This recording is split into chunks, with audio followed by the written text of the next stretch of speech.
Hi friends, আজকে আমি বানিয়ে ফেলবো বাঙালিদের পছন্দের মুড়িঘণ্ট রেসিপি। মুড়িঘণ্ট বানানোর জন্য আমি প্রথমে কাতলা মাছের একটা মাথা নিয়ে নিয়েছি। আমি কড়াইয়ের মধ্যে সর্ষের তেলটাকে গরম করে নিয়েছি। এবার আমি মাছের মাথাটাকে তেলের মধ্যে দিয়ে দিলাম।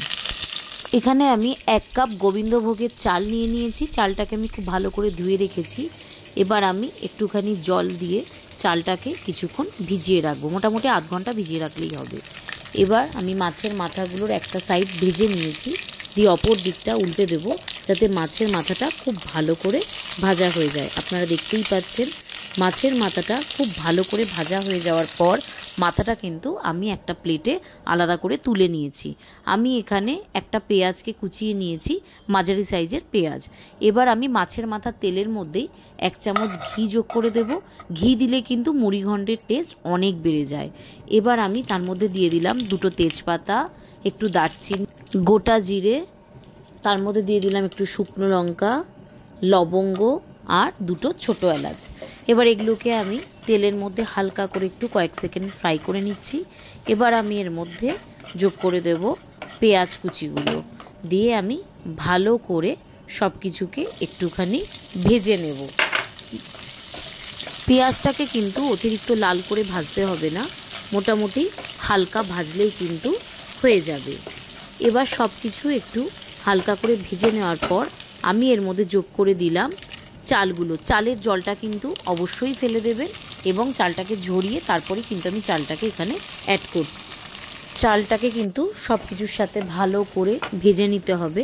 চালটা ভাজার উপরেও কিন্তু মুড়িঘণ্টের টেস্ট নির্ভর করে। ভালো করে সব কিছুকে ভাজা ভাজা করে নেওয়ার পর আমরা এর মধ্যে দিয়ে দেব 1 চামচ হলুদ গুঁড়ো, 1 চামচ জিরে গুঁড়ো আর কাশ্মীরি মির্চ পাউডার। আমি এখানে কাশ্মীরি মির্চ পাউডার ব্যবহার করেছি, আপনারা কাশ্মীরি তিখালাল চাইলেও ব্যবহার করতে পারেন, আপনাদের ঝাল অনুযায়ী সেটা ব্যবহার করবেন। এবার সব কিছু মশলাগুলোকে ভালো করে আমরা মিশিয়ে নেব এবং আরেকটু ফ্রাই করে নেব। ভালো মতো একটু ফ্রাই করার পর আমরা মাছের মাথাগুলোকেও এই সময় মিশিয়ে দিচ্ছি এবং সব কিছুকে ভালোভাবে আমরা নেড়ে নেব যাতে মশলাগুলো মাছের মাথা, চাল সব কিছুর সাথে ভালো করে মিশে যায়। এর মধ্যে আমরা এরপর অ্যাড করে দেব একটুখানি জল। জলটাকে অ্যাড করার পর আমরা কিন্তু সব কিছুকে ভালো করে নেড়ে নিয়েছি, দেখতেই পাচ্ছেন। এখানে আমি 1 চামচ নুন দিয়ে দিলাম। আমি এখানে রক সল্ট ব্যবহার করেছি, আপনারা সাদা নুনও দিতে পারেন। এখানে আমি 1 চামচ চিনি দিলাম। চিনি দিলে কিন্তু রান্নার টেস্টটা কিন্তু খুব ভালো করে ব্যালেন্স হয় এবং স্বাদটাও কিন্তু খুবই ভালো হয়। আপনাদের যদি মনে হয় অ্যাভয়েড করবেন তো অ্যাভয়েড করতে পারেন। সব কিছুকে নুন চিনিকে ভালো করে মিশিয়ে দিলাম। এইবার আমরা এটাকে একটুখানি ফুটতে দেব। আমি এখানে দিয়ে দিলাম 3-4টে কাঁচা লঙ্কা। আপনারা যদি বেশি দিতে চান তাহলে অবশ্যই আপনাদের ঝাল অনুযায়ী বেশি অ্যাড করতে পারেন।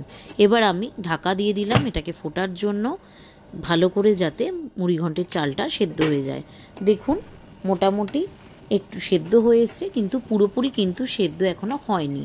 এই সময় আপনারা একটা চাল তুলে দেখে নিতে পারেন যে কতটা মোটামুটি সেদ্ধ হয়েছে। আর একটু সেদ্ধ হওয়া বাকি আছে, সেই জন্য আমি ভালো করে সেদ্ধ হওয়ার জন্য একটু জল মিশিয়ে আবার ঢাকা দিয়ে দিলাম।